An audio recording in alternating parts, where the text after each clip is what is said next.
안녕하세요, 가치남입니다. 6월 10일 수요일 국내 증시가 마감이 되었습니다. 오늘 코스피의 경우 약 0.3% 상승해서 2195포인트에 마무리가 되었고요. 오늘 한때 2200포인트를 다시 터치했었는데 터치하자마자 바로 이렇게 흘러내리면서 아직도 시장에서는 2200포인트에 대한 부담감이 남아있는 것은 아닌가 이런 생각이 들고요. 이어서 코스닥 같은 경우에는 약 0.64% 상승해서 758포인트에 마무리가 되었습니다. 코스닥은 흐름이 양호했죠. 장 막판으로 갈수록 지속적으로 상승하면서 비교적 코스피보다는 좋은 흐름을 보여주었고요. 그리고 삼성전자 같은 경우에는 오늘도 마찬가지로 보합으로 마무리가 되었어요. 그래서 55,400원에 마무리가 되었다 이렇게 말씀을 드리고, 그리고 차트의 움직임을 볼 때 오늘은 특별한 움직임이 없었다 이렇게 생각이 들고요. 반면에 SK하이닉스 같은 경우에는 1.1% 상승해서 다시 9만원 선을 회복했다 라는 것을 알 수가 있습니다. 자, 이어서 코스피의 수급을 살펴보면 오늘 외국인 쪽에서는 소폭 순매도가 나왔고 기관 쪽에서는 양호한 수급이 나왔다 이렇게 생각이 들고요. 그리고 삼성전자 같은 경우에는 개인과 외국인의 순매도가 나왔고 기관 쪽에서 순매수세로 마무리했다 이렇게 말씀을 드리도록 하겠습니다. 기관에서는 투신 쪽에서 굉장히 큰 역할을 해주고 있죠. 자, 이어서 6월 1일부터 6월 9일까지 어제죠. 외국인과 기관의 순매수 상위 종목을 살펴보면 외국인의 경우 삼성전자가 외국인이 가장 많이 매수했다 라는 것을 알 수 있고요. 기관의 경우도 마찬가지죠. 조금 전에 말씀드린 외국인 같은 경우에는 삼성전자와 EB 셀트리온 많은 차이가 없었지만 기관 입장에서는 삼성전자가 압도적인 것을 알 수가 있습니다. 그래서 6월 현재 외국인과 기관의 수급이 나쁘지 않다 이렇게 말씀을 드리고요. 수급이 나쁘지 않다는 것은 굳이 수익을 보고 익절을 하던가 혹은 요 며칠 사이에 장 막판으로 갈수록 주가가 흘러내리는 모습이 나왔는데 이 때문에 불안감에 매도할 필요는 없다 이런 말씀을 드리도록 하겠습니다. 자, 어제 나스닥이 한때 장중에 1만선을 돌파를 했어요. 굉장히 의미 있는 저항선이라고 저는 생각을 하고 있거든요.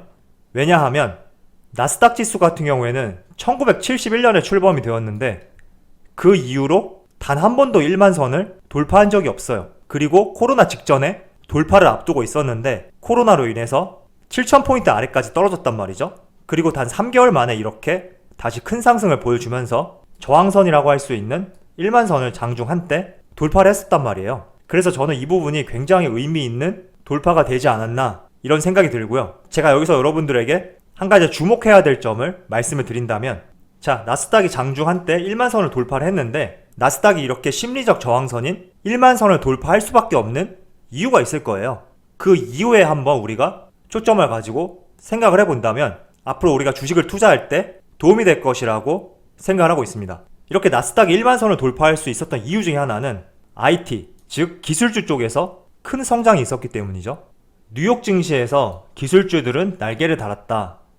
대형 기술주인 아마존, 애플, 페이스북, 마이크로소프트가 사상 최고가로 마감하며 지수 상승을 이끌었다. 이렇게 기사가 실렸는데 단순히 아마존, 애플, 페이스북, 마이크로소프트가 사상 최고가를 경신하면서 나스닥 1만선을 돌파했다. 이렇게 이해를 하시면 조금 아쉬운 부분이 있죠. 그렇지만 이러한 종목들이 지수 상승을 이끌었다 이렇게 생각을 해보면서 이러한 지수들의 특징이 뭘까 이렇게 생각을 해본다면 다 기술주죠.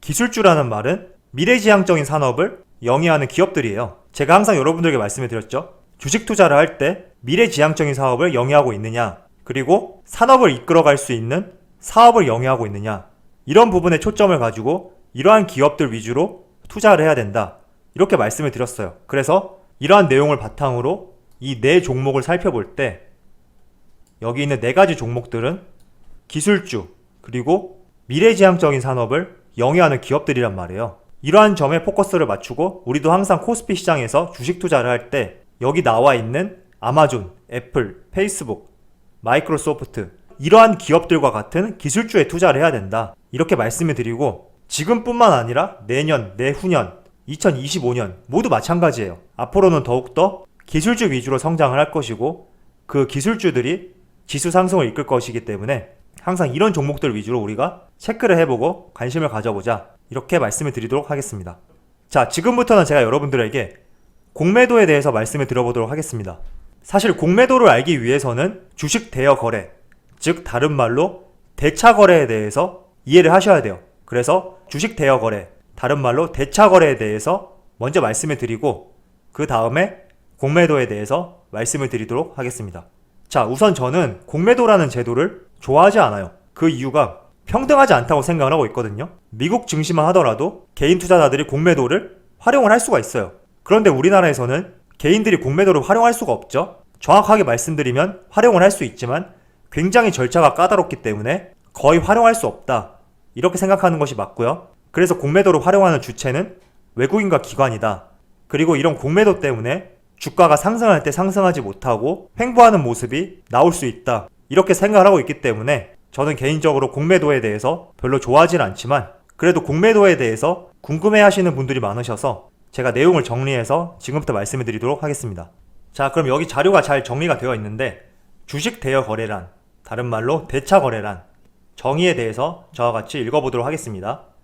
주식을 보유한 개인 투자자가 증권회사를 통해 해당 주식을 원하는 차입자에게 일정 수수료를 받고 빌려주는 거래다. 다시 쉽게 말씀드리면 예를 들어서 내가 삼성전자 주식이 100주가 있어요. 그럼 이 100주를 대여해주고 대여된 삼성전자 100주라는 주식에 대해서 통상적으로 연 0.1%에서 5% 수준의 수수료를 받고 내 보유 종목에 대한 주식을 빌려주는 거예요. 그러면 빌려간 주체가 시장에다가 이 종목을 바로 매도하는 것이 공매도다. 이렇게 말씀을 드리고요. 그리고 제가 곰곰이 생각을 해봤는데 공매도에 대해서 간단하게 아시는 분들은 굉장히 많아요. 주식을 빌려주고 빌린 주식으로 시장에 내다 판다. 이러한 정의는 잘 알고 계시는데 디테일하게 생각을 할 때는 이해가 안 되는 부분이 많단 말이죠. 저는 이렇게 이해가 안 되는 이유 중에 하나는 단어 선택에 잘못이 있지 않았나? 이런 생각을 해보거든요. 빌리다, 빌려주다 이런 사전적인 의미에 대해서 생각을 해볼 때 내가 핸드폰이 있는데 이 핸드폰을 타인에게 빌려줘요.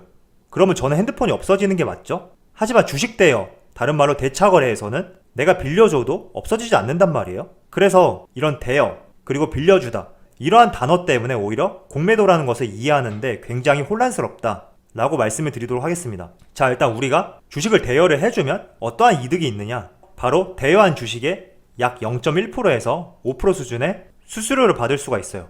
참고로 이 수수료는 매월 17일에 전월분 수수료를 지급을 하거든요. 예를 들어서 5월달분은 6월 17일날 지급이 되겠죠. 이렇게 이해를 하시면 좋고요. 비교적 단기 투자보다는 장기 투자자에게 유리한 제도다 이렇게 말씀을 드리고요. 자, 그러면 주식을 대여해준다는 것은 주식을 대여하지 않았을 때와 어떠한 차이점이 있느냐? 차이점은 없습니다. 다 똑같아요. 매매도 동일하게 할 수 있고 이익 실현을 해서 수익도 똑같이 얻을 수 있고 그리고 내가 가진 종목에 대한 배당도 받을 수 있어요. 다만 한 가지를 못하는데 바로 의결권 행사죠. 우리가 주주총회에 가서 의결권을 행사하기 위한 이러한 행위, 이것만 제외한다면 내가 대차 거래를 하던 하지 않던 차이점은 없어요. 그래서 이렇게 이해를 하시면 좋고요. 자, 그래서 제가 대차 거래 과정을 좀 쉽게 이해할 수 있도록 그림으로 한번 표시를 해봤는데 저는 대여라는 단어 대신 복사라는 단어를 써서 여러분들에게 한번 말씀을 드려볼게요. 오히려 복사라는 단어를 사용할 때 우리가 더 이해하기 쉬울 거예요. 대여자는 여러분들이죠. 내가 삼성전자 주식을 100주를 갖고 있어요. 그러면 중개자, 증권사에다가 대여를 해주죠. 이 대여하는 방법은 여러분들이 사용하는 증권사의 어플이라든지 프로그램에 접속하면 카테고리가 있을 거예요. 이 부분을 클릭만 하면 바로 대여가 되니까 참조하시고요. 이렇게 주식을 대여해주면 대여받은 주식을 기관 혹은 외국인이 매입을 해요. 그리고 이 매입한 주식을 시장에다 바로 내다 파는 것이 공매도예요. 그런데 내가 매입한 주식을 내다 팔았는데 나는 종목을 계속 들고 있단 말이죠. 그래서 이 부분이 이해가 안 될 수 있어요. 그래서 제가 이 부분을 복사하다 이렇게 설명을 드린 거고요. 내가 만약에 주식을 복사해서 증권사에다가 복사한 주식을 건네줘요. 그러면 복사받은 주식을 매입자가 건네받고 그 복사받은 주식을 시장에 내다 판다. 이렇게 생각을 하면 조금 이해가 되실 것이라고 생각합니다. 그래서 복사받은 주식이기 때문에 이 복사받은 주식을 시장에 내다 판다고 해서 나는 그 주식이 사라지는 것이 아니고 똑같이 이 주식을 매도할 수 있고 그리고 이 종목에 대한 배당도 받을 수 있다. 이렇게 말씀을 드리는 거예요. 자, 그리고 참고로 하나 더 말씀을 드리자면 주식 대여의 주체는 개인과 기관 투자자밖에 할 수 없습니다. 외국인은 주식을 대여할 수 없고요. 다만 대여받은 주식을 매입은 할 수 있죠. 그래서 쉽게 말씀드리면 주식을 대여할 수 있는 주체는 개인과 기관뿐이다. 그리고 증권사에 대여한 이 주식을 매입할 수 있는 주체는 기관과 외국인이다.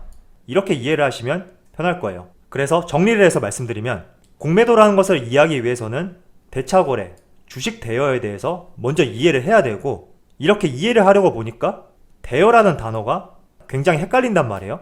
그래서 대여라고 생각하지 말고 복사라고 생각을 해보자, 이렇게 말씀을 드린 거예요.